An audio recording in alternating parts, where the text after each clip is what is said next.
Hello and welcome to the Morningscape podcast. I am Matt Moody, joined by an old friend of the show, Mike Berg, stepping in for Cancun, sitting in the sun, DJ Mitchell. Mike, how you doing? Thank you for joining us for this Thursday, March 21st NHL Daily Fantasy Slate. I am good.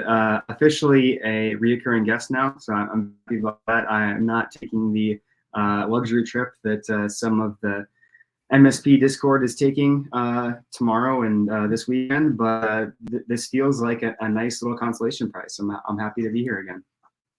Yeah, well, I'm sure the audience is heeing and hawing and just doing absolute backflips that you're back. I know you got rave reviews the last time, so hopefully you don't let your fans down. Just to sort of touch on the DJ absence, I thought that this week of all the weeks, I have a guaranteed ticket going to the Fantasy Aqua Championship. I thought I'd be able to make more money than DJ at least this week, as opposed to every other week where he kicks my ass. And then before the guy leaves on his freaking flight, at 3 a.m., he wakes up and finds that he just happened to win $7,000 on a $10 bet or whatever the hell it was. I mean, just the colossal fuck you to that guy. I mean, just how rich. Not only that, he's probably going to advance all of his best puck teams through the playoffs. And come Sunday night, he'll literally probably make more money than I this week. So just really wanted to get that off my chest because, wow, what an absolute tilt fest it has been. And to see that is just the absolute cherry on top. So yeah, DJ's not here. If you don't follow him at DJ_Mitchell94, the dude runs hotter than the sun. So go follow him. And I don't know.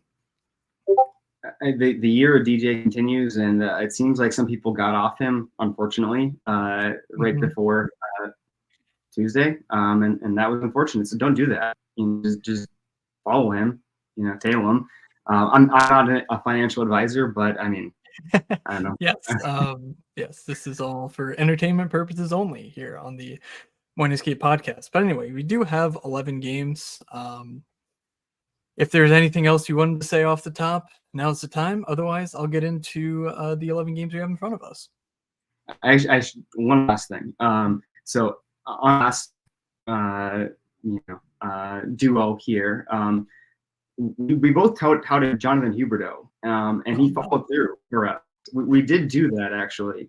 So given that was such a popular episode, I mean apparently for the Huberdeau takes. I guess I have him to thank for becoming a recurring guest. So thank you, Jonathan. That was very nice of you. Wow. Yes, that is a trip down memory lane right there. The one time, believe it or not, I've gone back to that well several times since and have never once lived to tell the tale. So that's unfortunate. We did it. We did it though and survived. So that is true. All right. Well, in an ode to Thursday, we do have 11 games here. So starting things off with the 7 o'clock window, I'm going in order of the score app, not in order of the DraftKings page, just because the odds are on here. And as DJ incorrectly noted, the score is not run by Fanatics. So, just don't know whatever he's smoking. Doesn't matter, though. He still just places bets and wins because whatever. We have Winnipeg at New Jersey. Winnipeg a slight favorite and a 5.5 total. St. Louis at Ottawa, 6.5 total. Ottawa slight favorite -130. The Rangers at Boston, a 5.5 total here. Bruins -140. Islanders at the Red Wings. Nothing's listed on the score. I don't care enough to actually look it up. If you want to bet on this game, you're an absolute sicko and or Sabres fan who wants both teams to lose somehow. Philly at Carolina, 6.5 total. Carolina -240 favorites here to a Flyers team that finally managed to buy a save on Tuesday. Buffalo at Edmonton. Edmonton -215, 6.5 game total. Montreal at Vancouver. Don't know what the books are waiting for here. Maybe it's actually, I don't know what the score is waiting for. There's nothing posted here, but I'll spoil it for you. Vancouver is going to be a big favorite, and it's probably going to be a 6. Nothing too crazy there. Chicago at Anaheim in just the absolute toilet bowl of Thursday. I mean, Chicago's just on an absolute run of playing some garbage teams, it feels like. 6.5 game total. Ducks a slight favorite at -125. Vegas and hosting Seattle, 5.5 total, -190 on the Vegas front. And finally, the absolute hee-haw palooza, Tampa at the Sharks, 6.5 game total, -380. Yeah, this Tampa team, gives up 65 shots to Florida, still wins. Later in the week, they're -400 favorite. That's how bad the Sharks team is. I don't know. It just those are our games. Anything stand out to you here? I mean, the main blinking thing on my radar is, Kucherov might be 40% owned, and they're probably not wrong. How are you feeling about this slate? Yeah, I mean, that line specifically going into that seems like it should be more expensive, so that's going to be pretty frustrating going into this. Digging like just really quickly into it, I'm not sure I found enough. I mean, there's probably enough, value spots in here, to pair with it. But it's just frustrating in general that it seems like that should be a little bit high. So that's the main point, that I saw going into it. Yeah. The pricing, I hadn't even looked at Duclair's price. Nice $4,200 price tag there. Just a nice little $400 boost for the absolute perfect role in the perfect matchup in a revenge spot. Whatever. Easy, right? Easy game. Easy game. All right. So before we get into the game by game breakdown, this podcast is still sponsored by the DraftKings Sportsbook. We know that listening to this show, you likely already have a DraftKings account, but if you know people, you have friends that want to get in, maybe into tailing DJ, for instance, you can just show them his screenshots and I'm sure they'll sign up. Make sure they sign up using code THPN. We know hockey games move fast, but with DraftKings Sportsbook, an official sports betting partner of the NHL, you can score faster than anything happening on the ice. This week, new customers can bet $5 and get $200 instantly in bonus bets. I ran through most of the lines, not all of them. If you really want that Islanders Red Wings action, to scratch that itch, boy, do I have the phone number for you. So download DraftKings Sportsbook app with code THPN, the Hockey Podcast Network, THPN. New customers bet just $5 on the NHL and get $200 instantly in bonus bets. Only at DraftKings Sportsbook with code THPN. The crown is yours. Gambling problem? Call 1-800-GAMBLER or visit www.1800gambler.net. In New York, call 877-8-HOPE-NY or text HOPE-NY 467-369. In Connecticut, help's available from problem gambling. Call 888-789-7777 or visit ccpg.org. Please play responsibly on behalf of Boot Hill Casino and Resort in Kansas. 21 plus, age varies by jurisdiction, void in Ontario. Bonus bets expire 168 hours after issuance. See dkng.com/hockey for eligibility and deposit restrictions, terms, and responsible gaming resources. NHL and NHL Shield are registered trademarks of the National Hockey League. All right, Mike. So we have the Rangers at Boston leading things off here.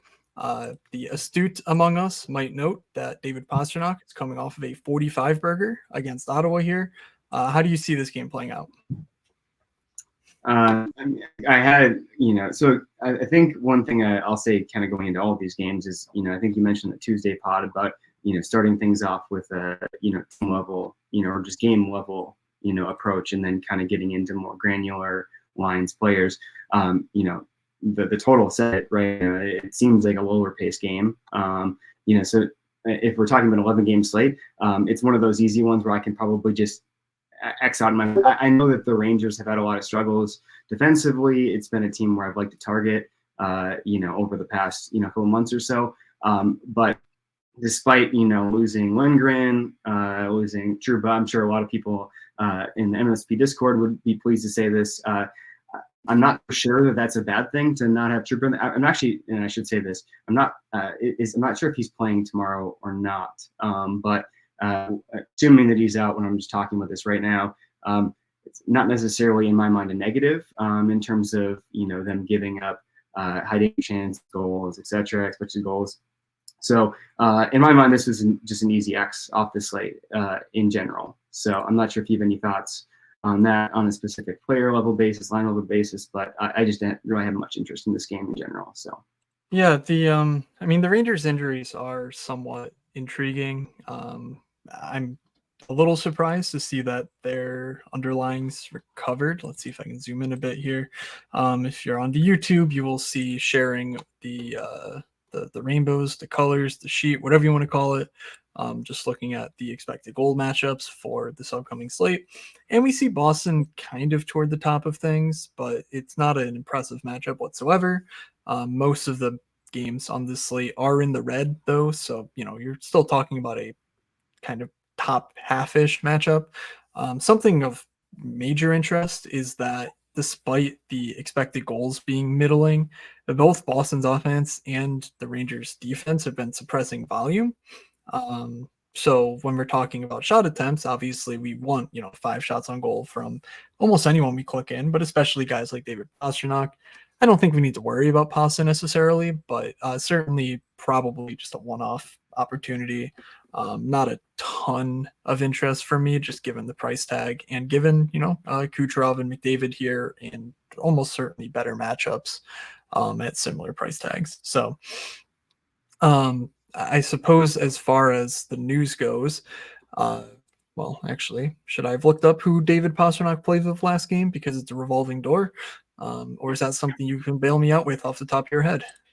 I didn't see anything different in their last game. It seemed like it was the Zaka Hyman line, but pulling it up Okay. as we speak. Hyman. What was it? Hyman? Yeah, Hyman, Zaka, Pastrnak. And I mean, Perfect. minutes here there. Yeah. I mean, so it sounds like I will not be psyoping myself into James Van Riemsdyk or Charlie Coyle for another day. It looks like Jake Trouba makes the list down here, playing on the line with Marchand and Coyle. It's not the dumbest thing you could do.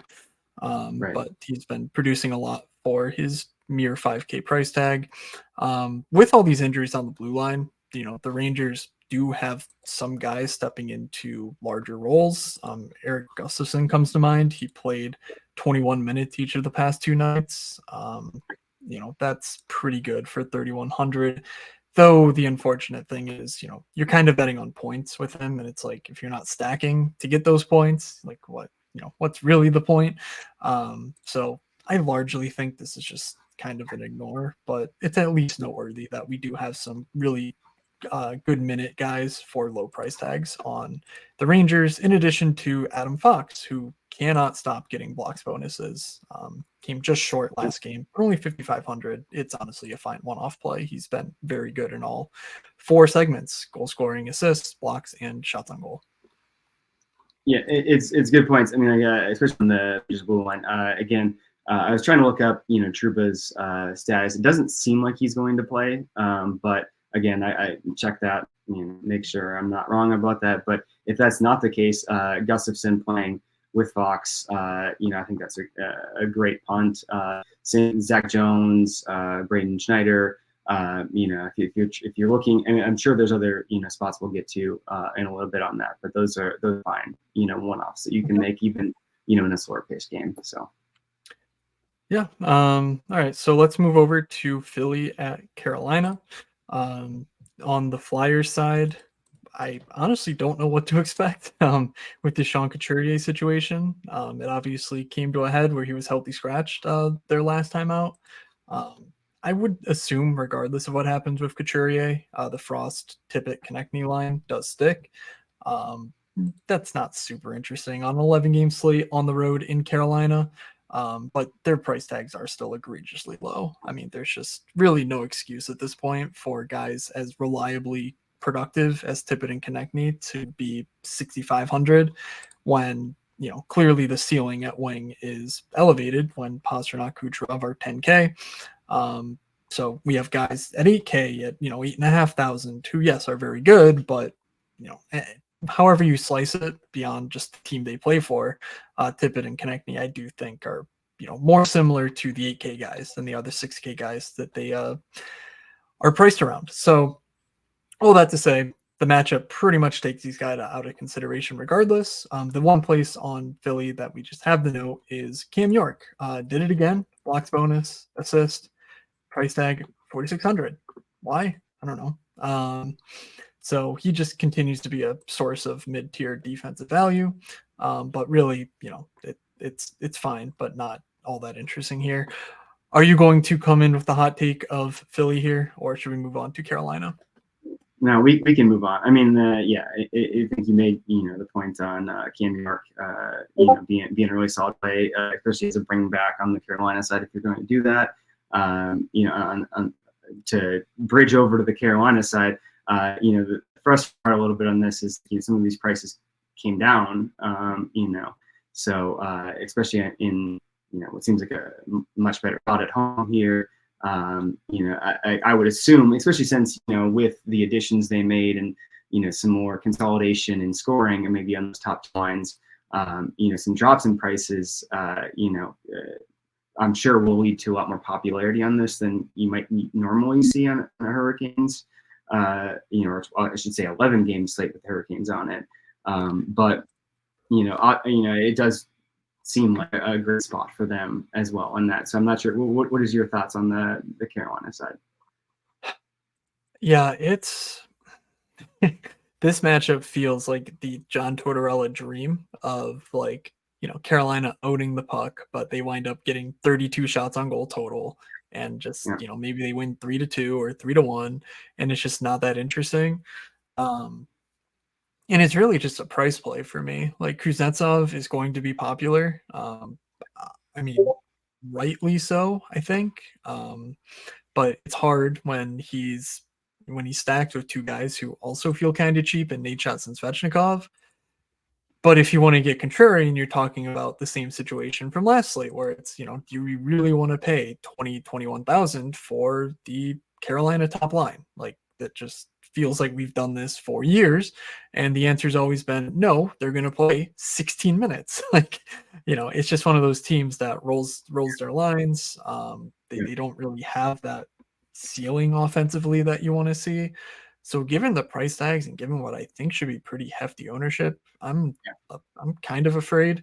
But yeah, I don't know. That could just be fear-based decision making and not just practical, which is to say, yeah, Philly bleeds shots against. They're not going to dominate possession here, so why not get the guys that are good that will possess the puck in Carolina? So, you look at the matchup, and Philly's been decent defensively, I guess. They finally got a little bit of goaltending to make their goals against number look somewhat reasonable. But Carolina's scoring, which is always scary given how many chances they generate. And so part of me wants to say that's thanks to guys like Kuznetsov coming in and giving an element to this team that, the team clearly did not have before. But, small samples and whatnot, I would hate to be overreactive. I mean, I think your points are valid, and assuming that the ownership is there, it seems like something that I'm going to be prioritizing. I like to play, that Kuznetsov line, that second line, whether it's Drury or whoever they're on the road, because it seems like they get more minutes in those situations when you don't have Stahl coming out and playing that down roll and eating up 16, 17 minutes as a line there. At home, I tend to, either play the first line or move away from them. And to me, this seems like, again, the price point, for the Aho line might, bring them down in ownership, on a game slate. But assuming that they're going to be popular, if that is the case, it's not something I'm probably going to be prioritizing slate. Yeah, and I mean, for a point of comparison, we had a 13 game slate on Tuesday, and in the 222, that's not every contest, but 100 entries. Kuznetsov was 14% owned at 3,300 on the road against the Islanders. I mean, this is at home to Philly. The team total is going to be a good bit higher here. Like, I think Kuznetsov being 25% would not surprise me. And again, he's fine. But it's just one of those things where you need to be careful when you start to stack multiple components together, even if it's just a one-off Kuznetsov and a one-off or a mini stack of Kucherov, Duclair. It's there's only so many roster spots you have to sort of rise to the top. And Kuznetsov probably needs one of his line mates to get there, which again we're expecting to be Svechnikov and Nachos. So, Yeah. I don't know. I think we've said everything we can here. Defensively, any interest in Brent Burns? His price continues to drop. The production has not been there outside of maybe a stretch of like 2 weeks earlier this year. But 5,100 against the Flyers. Any interest for you there? I mean, like you said, the peripherals haven't been there, so it's not like. I mean, I think it's fine. Especially if that's where you're, if you're prioritizing that stack, pairing Burns that as a one-off, probably not. I mean, Carolina is, any of those D. I know we talk about that a lot in the Discord, where it's like, the hee-haw, Carolina, just plug in whatever defenseman you want. But I know that general volume can be there for that, but it just hasn't seemed like it has been. So unless I start seeing that, it's not going to be something that I'm prioritizing as well as a one-off for maybe potentially or I guess if I am stacking, then yes, sure, with the discounted price, but not as a one-off necessarily. Yes. Just looking over the list here, Jake Gensel been pretty good. We've noted that. Svechnikov has been a mainstay toward the bottom half of the values. Not expecting Jack Drury to play. He's just got a few games in his logs that show up here. If he does, wherever he slots in, sure, whatever. And Martinuk, because, I mean, the Jordan Staal line exists to troll all of us when we play Carolina. So not really that interesting here. Let's move over to the Islanders and Detroit. Detroit against Columbus squeaked out a win. Mo Seider came to play. Double bonus, scored a goal, had an assist on the OT winner, I do believe. So Mo Siders is awfully interesting if he's going to do that this season. Early season, he was a guy who I had pegged as being a potential breakout, and it didn't happen.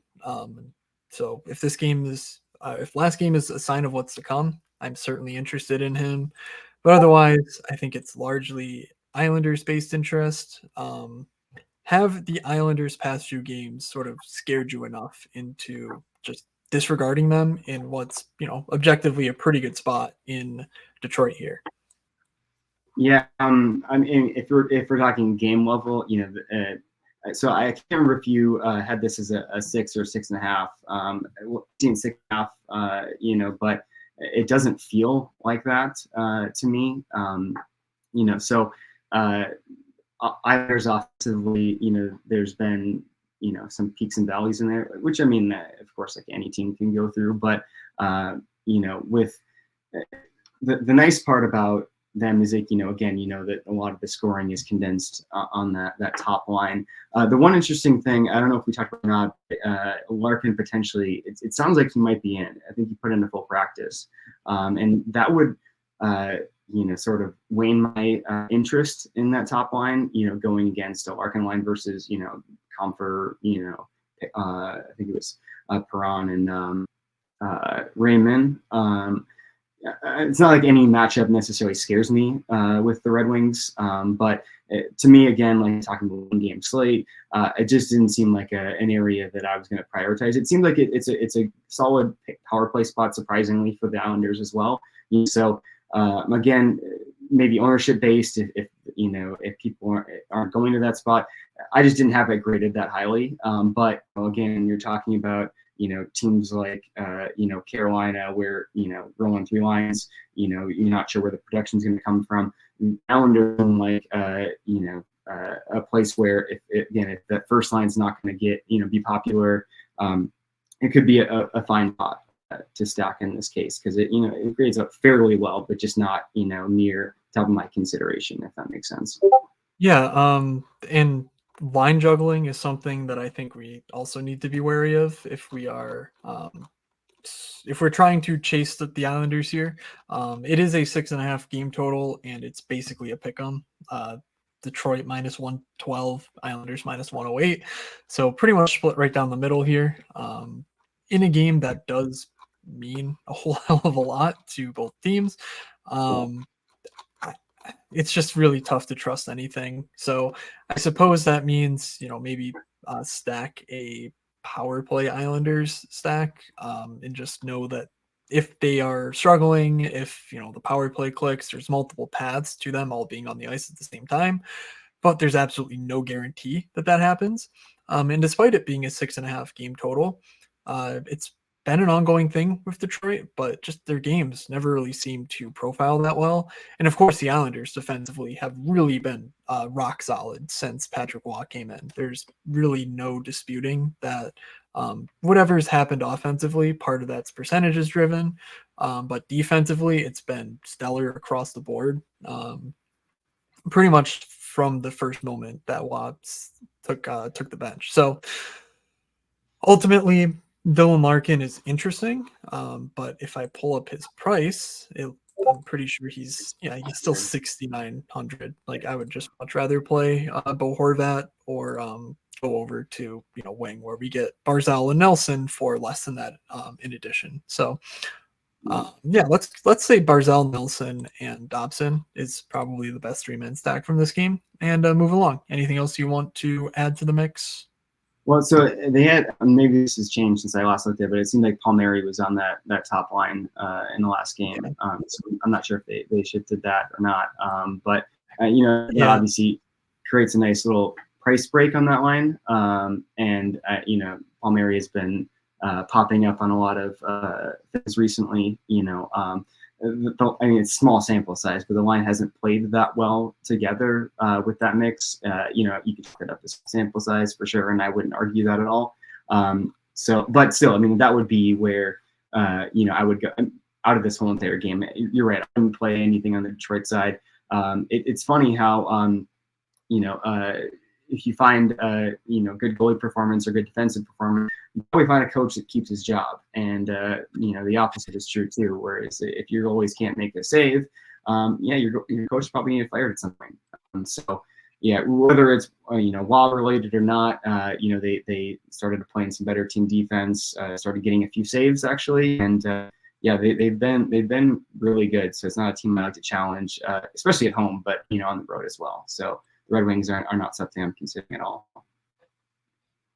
Makes sense to me. So Winnipeg at New Jersey. I was a little bit surprised to see Winnipeg only minus 125 here.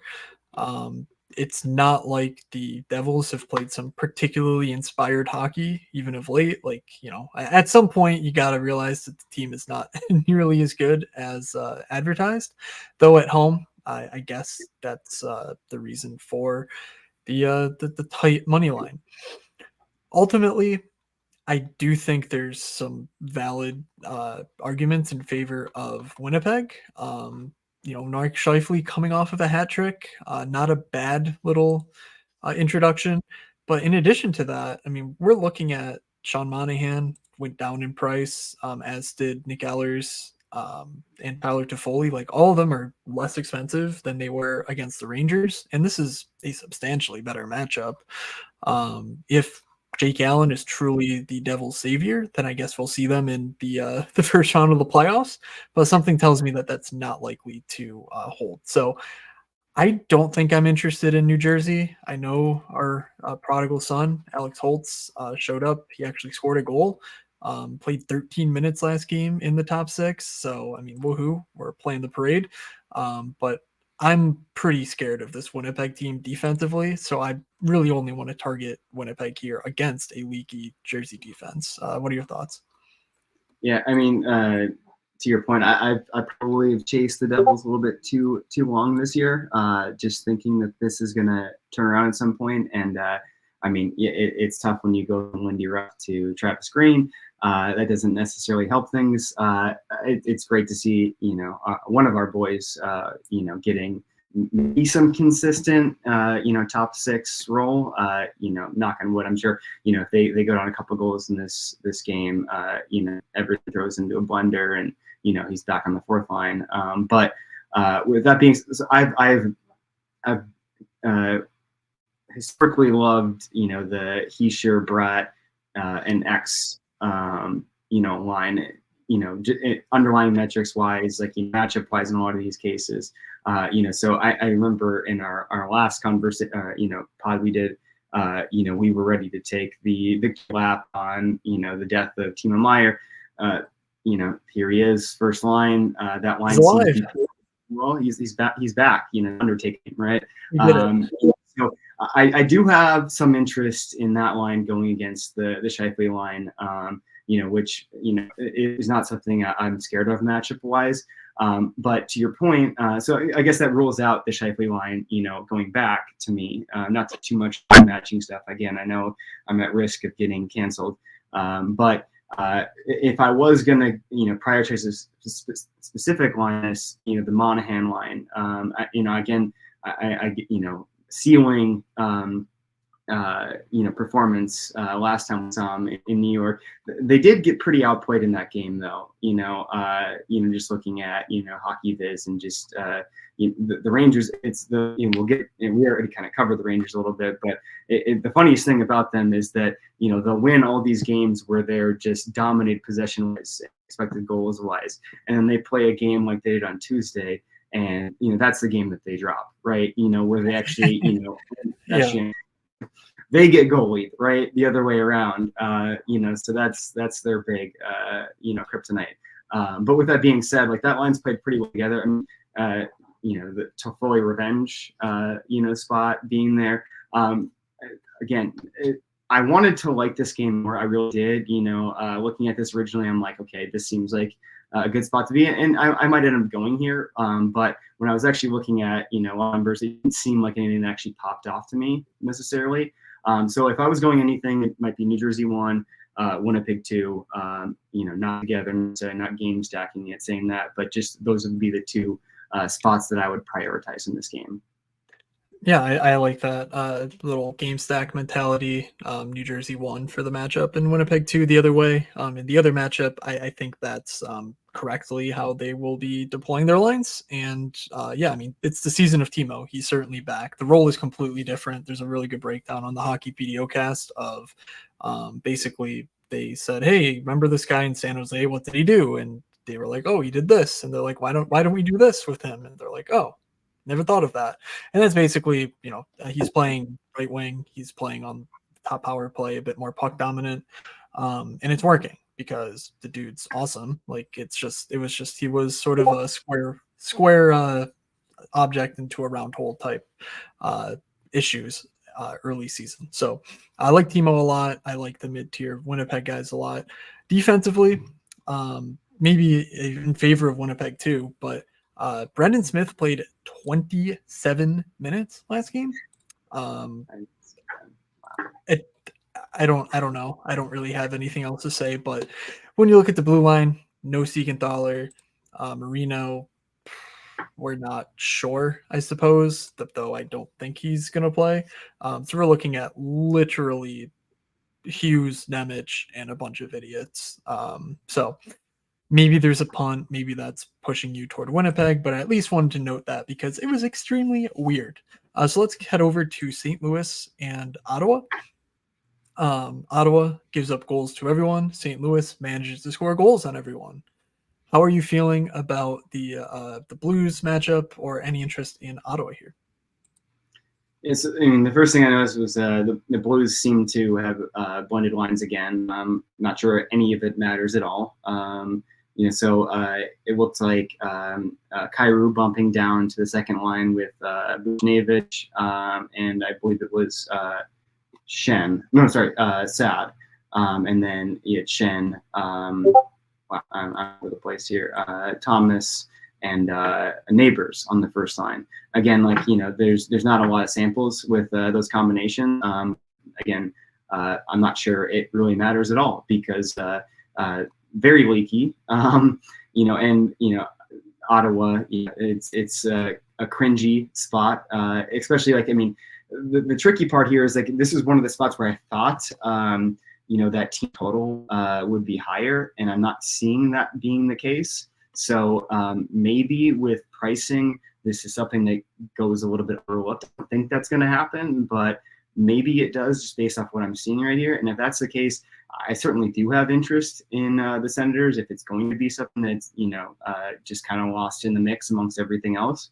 I kind of hate that, but it is something that grades because how, bad the Blues have been in the last 10, 25, however you want to look at it. So, yeah, I mean, I'm sure your thoughts.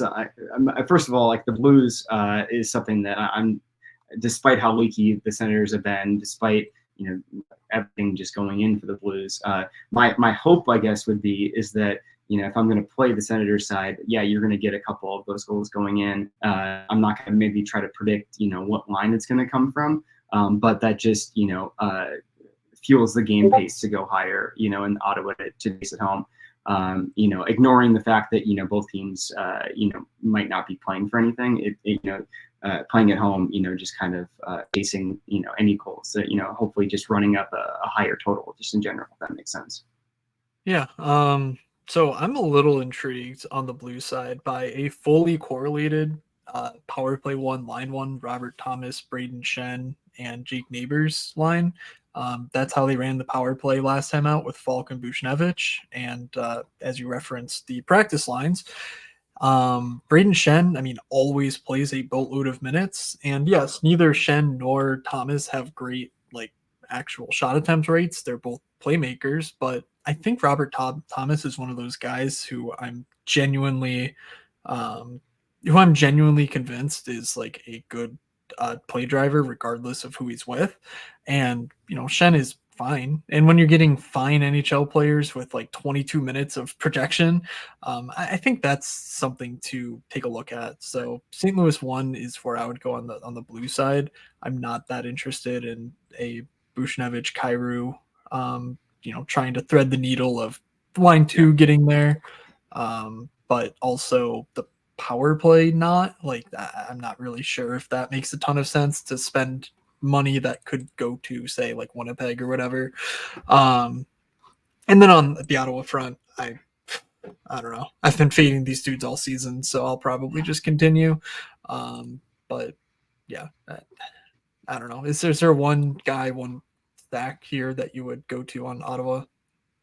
I mean, so just on to your point on the St. Louis side, that it seemed the prices have dropped. I mean, Robert Thomas, he was 6,100. It was 5,700. Coming in this slate. Yeah. So you get some nice discounts there going into. I forget who they played in their last game, but Colorado. Yeah, so seems to be a better matchup in this case. On the Ottawa side, what I had, marked down was, again, if we're looking at cheap, affordable lines that compare with, maybe not, top, tier lines, but the Stutz line, it seems like across the board, has dropped in price. So typically it seems like they send that out against, that top line, given that it's been kind of jumbled. I respected that line more defensively when Buchnevich was there, when Kyrou was there. I'm not sure it's something I'm afraid of right now. So, 14-5,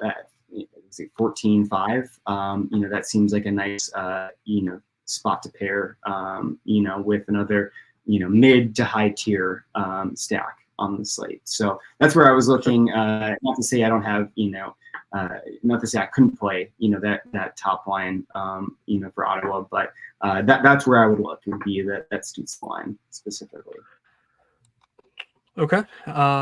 Let's keep the show rolling on into Florida, where we have Nashville and Florida facing off. Nashville been one of the best teams in the league for, most of the calendar year at this point. And Florida probably rightly being anointed as the best team in the league. So a bit of a hard-hitting throwdown. 7:30 start. Not sure if it's national television or just a random start time in Florida. But interesting nonetheless that this spot has two Goliaths going head-to-head based on recent play. Do you have a lean one way or the other in this matchup? I really thought I was just checking to see if it was national. No, just like a normal ESPN Plus game from what I'm seeing. So yeah, that's an interesting start time for that reason. The first note I had is it is just despite what our perception, and I think rightfully so overall as a team, Florida, it's crazy to me. I'm not looking at your sheet specifically, but from what I have, Florida just looks bad underlying and has a while for me. So it's one of those spots where I'm looking at just this game in general, I'm like, yeah, this looks like, where I want to play Florida, Nashville, U2 narrative aside, and how hot they've been. It just seems like a great, fade in this situation, and it still might be. It still might be something I go to, but it was just interesting to see, like, again, just how poorly they graded overall. I did note, Barkov seems like he's in. To Chuck, maybe not. It's, I think the quote was that we think he might be 100%.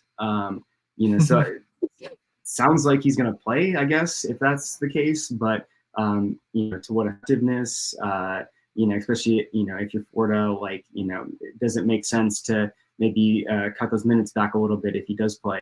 And depending upon game theory stuff, like what effect does that have overall.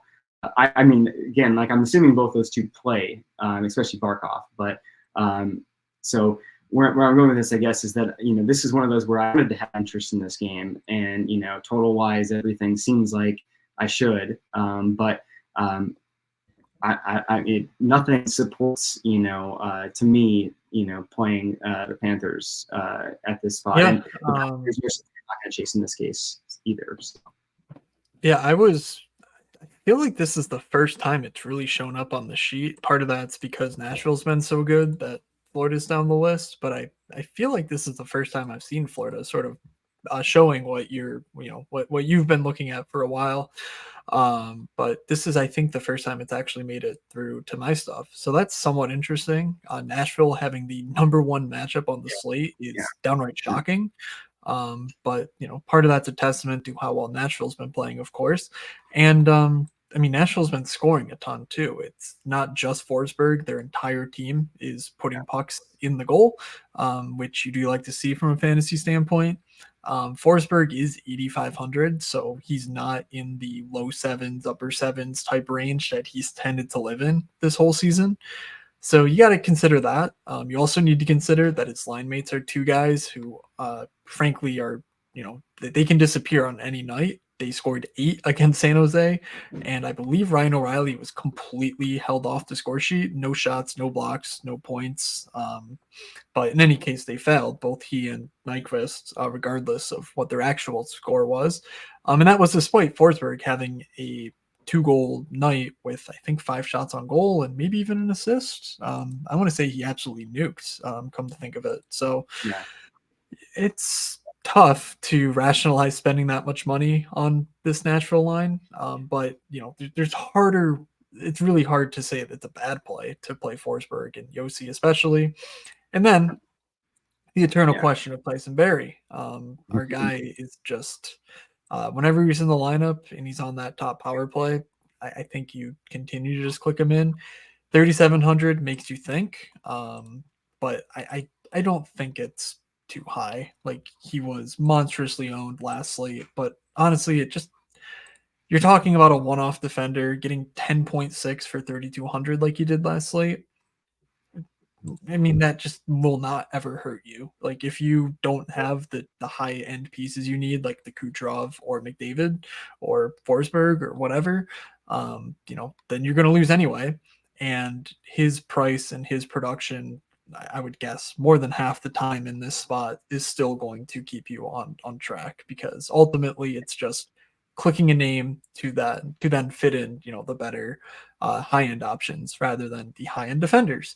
If you want to play OC, fine. I don't know. I've not really been on the OC train, so I'm happy to miss it if somehow he goes in and absolutely nukes against Florida here for $8,000. Just not really my speed.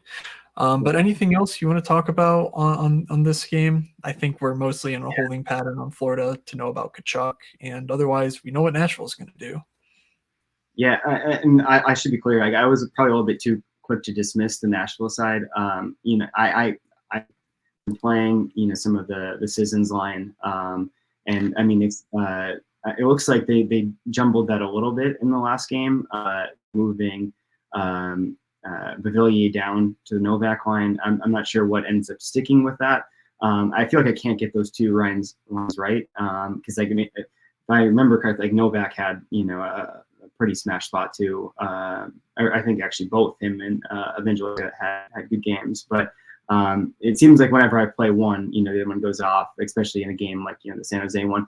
Different, of course, matchup going into Florida, but the price tags are extremely affordable. And again, depending upon what happens with injury stuff, the Berg play, so once I was a little bit worried with the Berg play when it was looking like line 3, but then when line rushes came and he's playing with McDonough, it's like, okay, he's going to get minutes then, right? He ended up playing 19 minutes, and I forget what price tag you said he is coming into this slate, but certainly a solid play at that, especially in a game like this, if he's going to get anything close to that. So some of the depth there, to your point, like that, the price of that Nashville one line going into the Barkov matchup, assuming he's playing, is not something I'm prioritizing, but second and third line, maybe as a filler with some of those higher price tags, I can see myself ending up on something like that in this game. Yeah, and Barry's price is 3,700, so kind of following the Byram pricing, where he's super chalk. Let's move him up a few hundred and see if that fixes it. And it might, given the matchup and everything else, but it honestly doesn't really matter that much.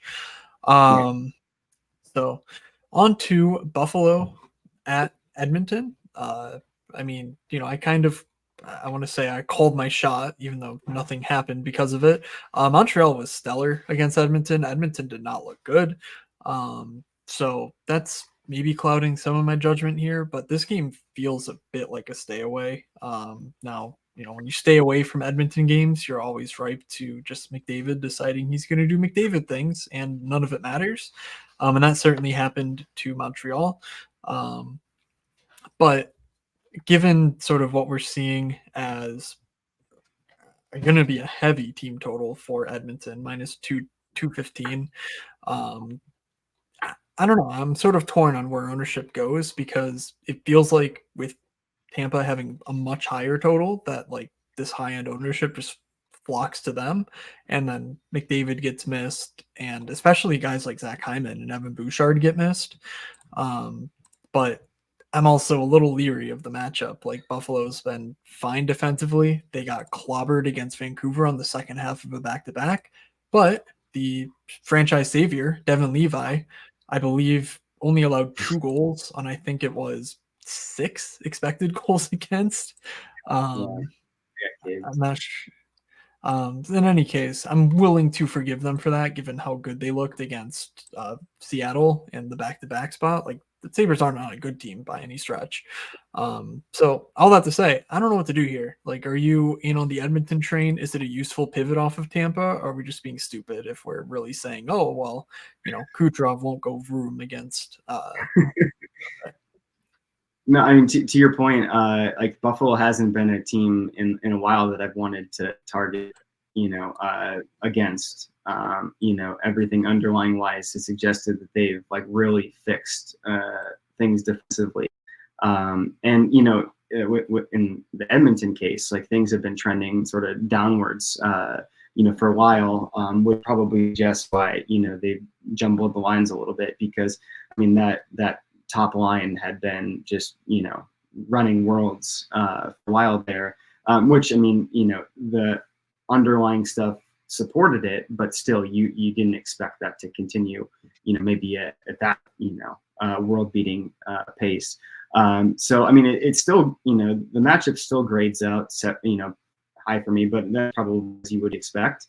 But to your point, it's kind of, again, like, we'll see what, I hate to keep referencing ownership in this, but, obviously that is somewhat of a factor in this, when you're talking about, Tampa top versus that Edmonton top line. It's not, it's not the first place I'm looking to in this, where like,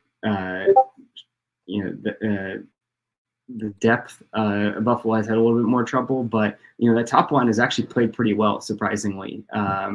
With the most recent configurations. So I'm not prioritizing this in my stacks as of right now. So and like even though a lot of things support it, it seems like a great power play spot. It wouldn't surprise me at all if this ends up being high paced, high scoring game, but it's just not where I'm looking right now. So Okay. Yeah, I'm just now looking at the Edmonton prices. I'm so tilted. My Discord keeps making a pinging noise, and I cannot figure what stupid server got like hacked or something and keeps pinging me. So I'm just fully tilted over here. It's very Eh, it's mine. Um, well, eh, I've in tried, any I've case, tried before. You know, let's we'll just close it and we'll see if that works and prevents the problem from happening anymore. okay. I will say too, the Buffalo spot in Vancouver. I mean, like it was a tough spot. The back to back. Yeah. The Levi, Yeah.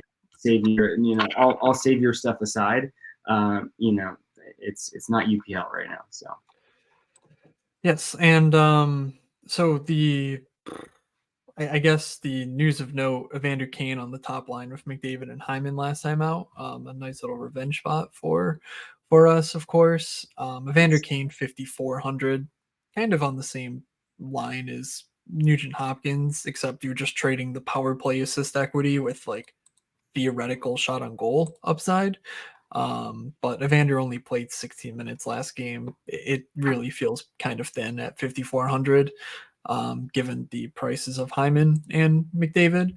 Um, there was just really no path like there was a couple seasons ago where, Evander Kane was like genuinely getting power play one, like not time, like he was not on the power play one, but he was like rotating in. It just the season Hyman's having, they're just playing the full five for basically the full 2 minutes. There's really uh no like path you can draw toward Evander Kane getting that like, layup sort of power play production. So that's a little bit uh frustrating. But ultimately, I think this boils down to McDavid, Zach Hyman, Evan Bouchard. You kind of just need to punt to fill out the rest. If you want to play Leon Draisaitl, you certainly can. He managed to score an OT goal um, last night to get kind of there, but really he's just one of those guys where if he's not getting you a rush. If he's not absolutely nuking the slate, he's probably hurting you, just given his rates and his role on this team. So I'm inclined to just spend all the way up for the Edmonton Alphas. I have no interest in Buffalo. I understand Peyton Krebs is playing a bit more. The role has not come with any sort of offensive production, so it's just annoying because he seems like a guy who should be growing into a role, but just isn't happening and certainly not worth discussing in depth on this podcast. So Chicago at Anaheim. Woo boy. An absolute doozy.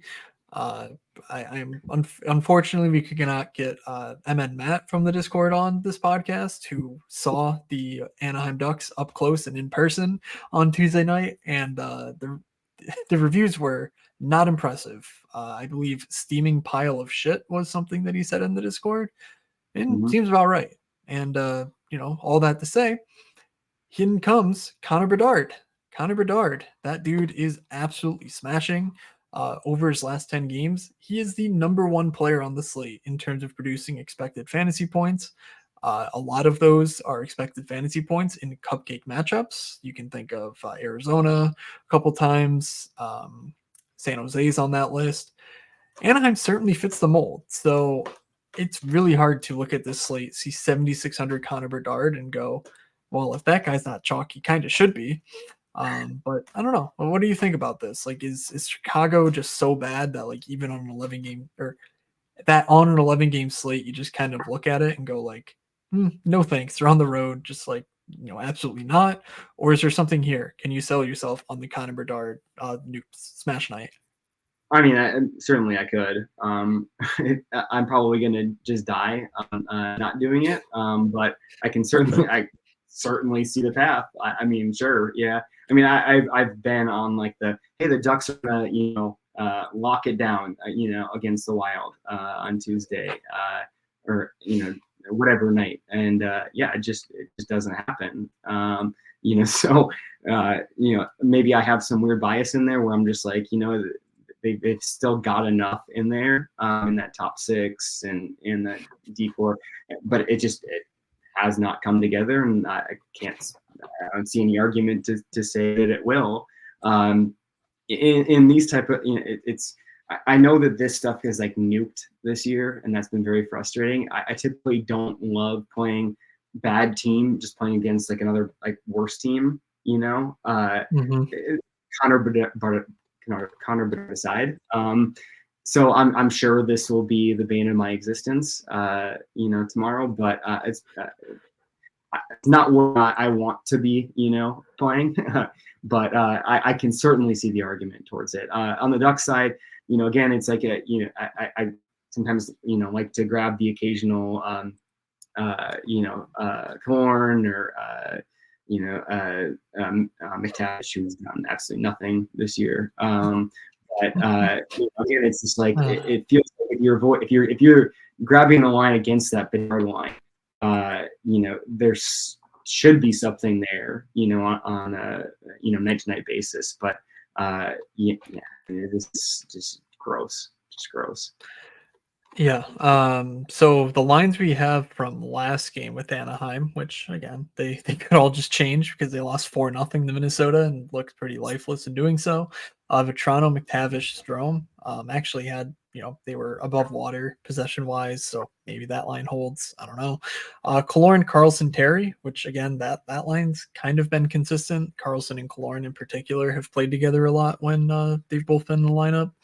And then Max Jones, Lundestrom, and Silverberg. So Max Jones not getting a power play role is really, he was a guy who, oh wow, he's cheap, and doesn't 2,500 really matter.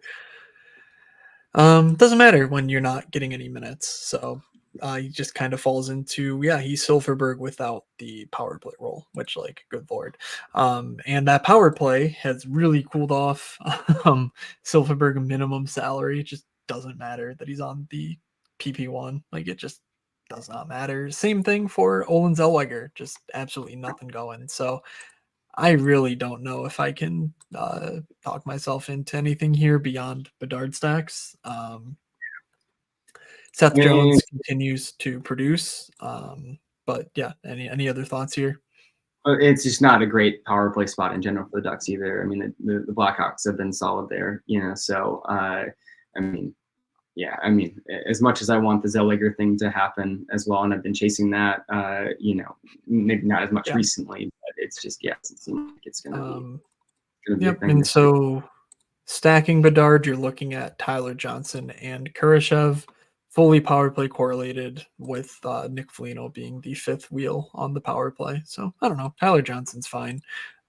He at least has a history in the league of sometimes shooting. I'm thinking of like the 2016 Tampa Bay Lightning here, but like he's at least not Phil Kurashev, who we kind of know is just a pass first guy. And both of them are in play for sure, but they have the pick one, I probably side with Tyler Johnson over Kurashev in my Bedard stacks. So let's go on to the final three games of the night. Montreal at Vancouver. Both teams feel pretty inexpensive for, I think, how top heavy they are. Montreal, unfortunately, just lost Josh Waugh with seems like a season-ending injury, though I'm not positive. It was a weird situation, so I'm not fully sure what happened. But like Vancouver won with Höglander and Suter, is about as cheap as a line one can be. That's remained intact with Elias Pettersson on it. You would think they get to eat they get to eat the middle six of Montreal, I would guess. And then GT Miller and Brock Besser just, they continue to have a ceiling that really, I'm not sure it's accounted for. And so ultimately Vancouver loves to play defensive battles. So I'm not sure how interesting it is on a 11 game slate, but how do you see this game playing out? So it looks like they did blend the lines a little bit, but it seemed like Garland played more with the Pettersson line, at least to start with Höglander, and then it was Suter with Miller and Better. Knowing so that's a power play stack, at least. Yeah. So like knowing, like if I would have told myself like back in September that I'd be interested in the Canucks at this point of the year, like I thought it was crazy. Even like, halfway through the season probably, but again, like underlying like supports a lot of, again, they were, PDO team, originally, but it seems like, the way you beat that, of course, is by playing better, right? And maybe like the PDO doesn't, you don't have that regression, right? And I mean, like both of these top lines have performed fairly well too, so to your point, I expect the JT Miller line to go against that top Canadians line, which has been an effective line. And you mentioned this early too when we were talking about the Oilers is the Canadians have sorted up defensively quite a bit, and respectable, right? Like not a team early on that were taking penalties that you were prioritizing your stacks. But with that being said, like Vancouver has again upped their game offensively as well. So to me, this grades out a fairly fast-ish pace game, a good power play spot for Vancouver. Prices, especially for that Pettersson line, with Garland being there. I definitely have more interest in that. I think you guys had talked about, Hoglander as well on Tuesday, and Anderson seemed to get there. I don't know if his line mates got there as much, but at their no, that's enough. Yep, and that's the main rub. I mean, that's why Hoglander can't get above 3,500 despite, having whatever 20 goals on the season. It's because he plays 12 minutes, and if he's not scoring, he's either getting you 12 to 15 or he's getting you nothing. And 5% of the time he'll get you 20. Like that's really the risky run. But the Garland, Garland's always been a high rates type player, and obviously Pettersson is just profoundly underpriced. So that's what I would do here. I'm interested to see how Montreal transitions things around Newhook. There's a chance if it's like Gallagher that like Newhook Gallagher could be interesting. 2,800 for Gallagher. It's obviously the sunset of his career at this point. But somebody's got to play like 17 minutes, right? Like Right. But or maybe it's just Nick Suzuki playing 25 and we all move on. Yeah. Well, and the interesting part, especially with Demko being out, is like if you get again some of that resistance from the Habs in this game, where they're putting up a couple goals and forcing the Canucks to pace more. Like this could end up being a pretty good game environment where you're maybe not again full game stacking, but you're bringing it back with a piece. You're leaving a Hoglander and you're bringing in like a new hooker, some secondary piece in there that's playing. Power play line or moving up in the lineup. That could be a nice pair, cheapish pair, to go with something else you're stacking. So yeah, and I would be remiss not to mention Joel Armia played 19 minutes last game, had 6 shots on goal, and Joshua vacates a power play role that isn't clearly going to him, but seems like it could. So for 3K, that's another option, and again, kind of caps off the Montreal 2 like. Yeah, look, it's it's 9,000. So if you need a cheap stack, they make some amount of sense. So Tampa and San Jose. Point Kucherov, Anthony Duclair, Victor Hedman, and Steven Stamkos on the power play. Is there anything else to talk about in this game?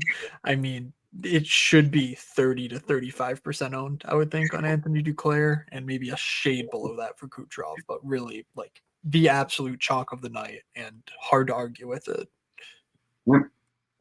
Very hard to argue. I mean, if I'm going to produce like any sort of argument against it, is that in a very, very small sample size, that San Jose top line has actually played pretty well, both offensively and defensively. But it's a very small sample size, and we're talking about Sharks. So we're talking about an argument against. Yeah, we can talk about chances and whatever, and ultimately it comes down to if Nikita Kucherov wants the puck to go into the net, the puck will go into the net. It's obviously, I've mentioned it a couple times now, but watching my Andrei Vasilevsky under on the wins bet just absolutely crash and burn here while he runs off 11 straight wins to close the year is just going to absolutely break me. There's a chance we get like the Tampa backup, which is that? No, is it Johansson? Why am I blanking on? Yeah. In any case, there's a chance that we get like a backup goalie, and that could make this one of those like Ottinger games where like it was 7-6 or something in favor of Dallas. Like that's obviously in the cards because yeah, this Tampa team's not playing very well, like by any objective measure, but they have the Tampa magic. So I'm not going to sit here and tell you they're bad plays. Just know that if you play Tampa, you're getting a team that on the team level does not look good against a team that's not nearly as bad as its goaltenders are letting on. Last I checked, they haven't gotten any new goaltenders in San Jose, but give them another day and they might find a new one to go out there and let in 6. But it's going to be super owned, and it's obviously very good because we don't just look at spreadsheets here. We actually know hockey and Nikita Kucherov and whatnot. So, any other analysis you can offer, or do you just want to move on to the final game? Yeah, I mean, we can pretty much move. I mean, yeah, like you said, it's gonna they're underpriced considering the matchup. The team total is based off the Vegas odds, so it's outrageous. So I can't see that not being where people are jamming in that and just adding in that lower tier to stack to go with it. So if you can find something great and get different, cool. Yeah, that's about it. All right, last up we have Seattle at Vegas. Congratulations to Shea Theodore for getting 4 of his shots on goal after getting, I believe, 2 of his 29 shot attempts on goal, something like that, 23, whatever it was, over the past 5 games before that. But 5,900 Shea Theodore does kind of make it move. It's really tough, though, to trust this Vegas team. They flipped Nick Waugh onto the top power play in place of Jonathan Marchessault. Not sure I understand the logic there. This team feels like it's just sort of just drifting aimlessly and might miss the playoffs as a result. So we do see that like Eichel makes the overall expected fantasy point list at 8,300. Pietrangelo is questionable. Benton Hutton we've talked about, and then obviously Theodore and Marchessault. So it's not to say there's not a ton of dudes who are actually producing here, like on the Vegas side. It's just they're not getting enough, and they're not getting the goaltending. Does that interest you in some value on the Seattle side with Jaden Schwartz potentially drawing back in alongside Burakovsky and McCann? Seattle 1, anything like that do it for you, or is this game a stay away in your book? On the Seattle side, I mean, it hasn't been a team going back to last year, early this year, mid this year, it was, we saw just the high ownership just because of the prices, but it it didn't seem like anything supported, actually playing them besides that, just an easy, you can get 17 minutes out of the line. It's, poor man's Carolina, right? So even rolling that into now, I mean, all those top lines, seem appealing. It seems nice that that they prioritize some of that talent up, and they've kind of made the Gord line more of like we're just going to be just a defensive line. So maybe that adds to more of like condensed scoring in those top 2 lines. But and I know Vegas has been a team that you've championed most of this year, even though sometimes the results didn't support that. And I'm not saying that the underlying, but but it does seem like they've corrected a lot of those things. I'm not sure the pitch is Pietrangelo going to play. He missed last game due to illness, so he is a game time decision. It didn't seem like he was going to be shelved multiple games, but we don't know at this point. But yeah, I mean, the Vegas thing is that they don't allow a lot of chances. They allow a lot of low quality chances. I mean, all year long, they've been above average in terms of quantity and way below average in terms of quality, meaning good defensively. It's just that lately their goalies have absolutely cliff dove. And I like those spots because either you get a lot of saves or you get a lot of volume from the opposing players that you just hope turn into goals. So I will be hard pressed, especially if Vince Dunn misses, which I believe he practiced in full. Is that right? Or was he not in the line rushes? Are you looking at it? I'll check right now. Last I saw, they didn't have a timetable for it. I think it was yesterday I saw that, but it seems like Okay, Schultz no. is going. So yeah, Schwartz is good to go. Dunn's nowhere to be found. So Yeah, so this yeah. is another Justin Schultz spot then. Like, we don't really need a 3,400 power play one-ish defenseman getting 18 minutes. Like Tyson Berry kind of feels like he has that locked up. But if you are looking to play like the full Seattle stack of not Dunn, McCann, Burakovsky, and Schwartz, there's a good chance that Schultz is on the power play with at least two of those guys. And maybe that correlation makes him more powerful. What you got? So they did say that Schultz was rotating, but they don't have any other details from what I'm seeing besides that. So I don't know what that means. It doesn't say who he was rotating with, and it doesn't have Interesting. Maybe he's rotating around the sun. Who knows? Could be. So I guess just stay tuned on that. But yes, point taken. Sure, if he's all right. Yeah, I don't think there's really anything else to discuss here. So let's move on to our top stacks and guaranteed goals. Sorry, I do want to say one thing on the Vegas side Okay. quickly. So on the defensive side, I've seen good trends there.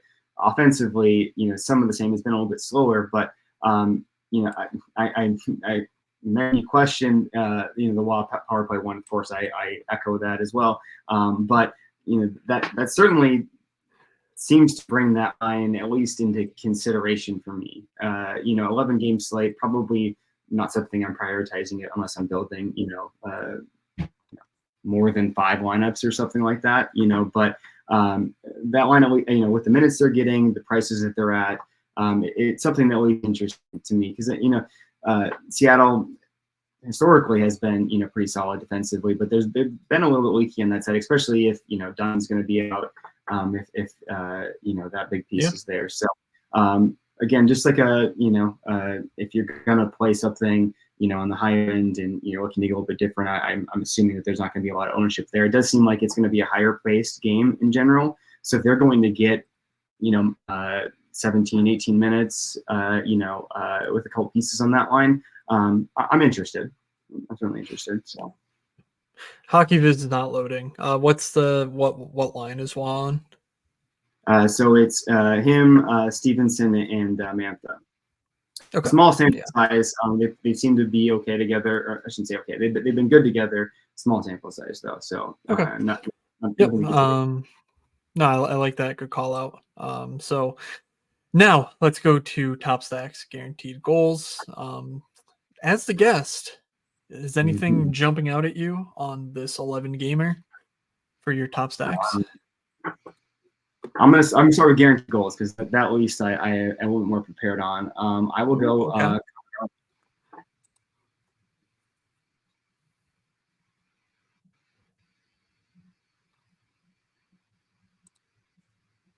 That come through?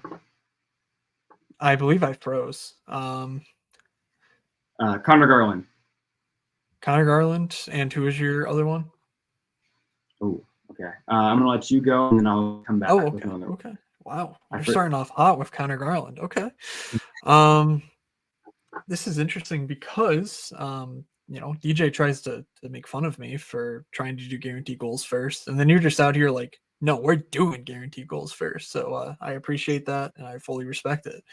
I am going to take the plunge. I think Timo's a guaranteed goal for me here. Just he's back. It's kind of like the opposite of the Jonathan Huberdeau thing, where he's aggressively bad, but we talk shit about him all year, and he hits the one spot we're together. We've talked shit about Timo, a decent amount in the Discord and on the podcast, but he's unequivocally back. I'm not that worried about the matchup, as you note, with the top line and Mark Scheifele. Alex Iafallo does not scare me. So Timo is going to keep it going and get us a goal here for 6,100. So what do you have for your second? What's our price range again, please? 11K total. So you have about 6.9. Nice. Planned, very planned. Obviously. Let's go with. Oh man. and he just lost his power play one, so I can't go there. But you know what? Let's do it anyways. We'll go with Jonathan Marsh, so why not? Ooh, okay. All right. I'm here for it. Uh, We're gonna assume that he's back. He's back on that power play one. So I would be not be surprised if that were the case, in all honesty. All right, so I get 4,900. Whew, yikes! I probably should have looked at this because it is rough out there. Okay, let's do Tyler Johnson, 4,400, alongside the Child King himself, Connor Bedard. Good matchup, power play one. That'll do it. All right, top stacks here. Are you finally prepared for top stacks? I think so. This is like the toughest part to prepare for when you're like crunching these salaries that just get released. We'll start with, again, on the smaller sites. Like, give myself a little bit of time to figure it out. I'll go Ottawa 2. So Stützle, Joseph, Giroux. So that's 14, 14-5. I like that. It's pretty spicy. You know, I think I'm going to take the other side of that game. I mean, there's really nothing in the expected goals that's like saying it's great. But Robert Thomas, Braden Shen, and Jake Neighbors is all sorts of intriguing to me. Power play one fully correlated. I'm always willing to bet on Robert Thomas just as a player. So again, despite Braden Shen and Thomas not having good rates and Jake Neighbors having middling rates at best, like I think Thomas creates enough offense to where the time on ice and just the proliferation of offense around him makes Braden Shen like a great value for 3,900. And so you stack that full line together, you're betting on Ottawa goalies being bad, which I'm always happy to do for this Ottawa team that just sucks. So yeah, St. Louis won for me. Do you have a second one handy? If you have it ready, you go. Otherwise, I fire. So you let me know. Oh boy, you're my price range here. Yeah, I mean, I'm gonna go all the way up. I think Edmonton is actually a reasonable pivot off of Tampa. The Sabres, yes, they're respectable, but Connor McDavid is a special kind of beast, and I'm more than happy to take a bet on him outscoring Kucherov straight up. Yes, it's a bit more expensive to stack around him with Hyman and Bouchard, but I do think there's ample values available to sort of help us fit him in without playing too bad a roster. So give me the Edmonton Alphas of McDavid, Hyman, and Bouchard. I like it. I boxed myself into such a corner here because I was thinking like that Vancouver, Pedersen, Garland, Hughes would be a nice stack there, but of course it's a Garland, so that rules that out. And when you took my, I was thinking New Jersey one, so yeah, so we're gonna completely pivot here, and I'll go Vancouver one then, so it would be Miller, Besser, and Pia Suter as my other one. Okay. I'm actually not even really sure that money exactly works. It should, because that other one was cheap enough, but we'll roll with that. So. All right. So I do like that. Unfortunately, my two stacks with the cheapest goalie on San Jose comes in 100 off of being actually playable together. So I pulled the DJ in that I spent too much money for the slate. But hey, someone's got to play the role around here. All right, so let's wrap it up. Mike, huge thank you to you for stepping in. I realized I completely forgot to tout the MSP madness. So hopefully you guys are in the Discord and already saw this, but I am trying to gin up interest in the MSP madness. If you're a longtime listener back to like 2019 and 2018, you might remember this. But it's very simple. It's like March Madness, but it's a head-to-head NHL DFS bracket contest. Details are fully in the Discord, but the gist of it is up to 32 people. So please join if you're able. I'm pretty sure there'll be spots available when you're listening to this, unless something crazy happens. But there is in the MSP Discord a Google Sheet where you can sign up, $20 to enter. Basically, everyone who signs up will get randomly seeded in a 32 team single elimination bracket. I will randomly draw seeds on Monday evening before the podcast, and share it, live. And so then starting Tuesday, we will have Tuesday, Thursday, and the finals, the last Tuesday of that set. So just Tuesdays and Thursdays, you're just playing head to head against one opponent. Winner advances, and there will be payouts to anyone who makes it to the round of 8. So if you win 2 head to heads, you are in the money. So all the details are in the Discord. Please do check out the announcements tab of the Moonscape Pod channel. Anyway, now that I've done that, Mike, anything you want to say to close the show? Well, first of all, good luck to you, and then Matt, Jack, I believe is another one who's in there, at the World Hockey Championships this weekend. I know you're catching the flight this morning, so I hope you guys do well. Take my boy Felix out there, because he will buy an unlimited amount of shots, so just make sure he's keeping under control. All right. Otherwise, the March Madness, really quick on that. I think that was the first thing I did when I first joined, was that, and that was a whole lot of fun. So I'm excited that that's back. You can follow me at mkberg12 on Twitter. I occasionally post some hockey stuff. I will do a better job if you follow me. I promise you that. So if you give me some followers, I'll post more things. I will do that. So thank you so much for having me. It's been a blast, as always. So again, I know you have a flight to catch, so we can wrap up from there. Awesome. Yes. Thank you again. This was great. And send Mike some love on Twitter and in the Discord and wherever else. If you're a fan of his work, I'm sure he'd appreciate it, and I'm sure it'll tilt DJ, which is that's our last bastion of hope here. All right, so that'll do it. Yes, good luck to me at the Fantasy Hockey World Championships. Just hoping for a good outcome there. And that'll do it. So I am at Fake Moods on Twitter. The podcast is at Escape Pod, and Mike is at mkberg12. Did I get that right? That is correct. All right. So that'll do it, I think. So from Doug, from DJ, from Mike, and from myself, thank you for listening. Have a good slate, everybody, and we will see you.